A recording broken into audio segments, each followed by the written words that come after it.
գարուն բացվի մարդկանց սրտերում։ Թող գարնան շնչով հոգիներ լցվեն և թող բոլորի աչքերը բացվեն։ Թող աչքեր բացվեն ոչ թե նայելու,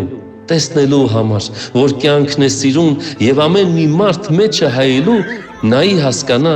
եկել է գարուն։ Գարնան գալուստով շողա արևը, ոչ սոսկ երկնքից, այլ հոգիներից, ժպտալով հնչի տված բարևը, թող ժպիտ ծորա բոլոր սրտերից։ Թող Հայաստանը լցվի նոր լույսով, տուրք տալով սիրուն, հավատքին, բարուն։ Եթե ազգովի ապրենք Հիսուսով, հաստատ կունենանք հավերժող գարուն։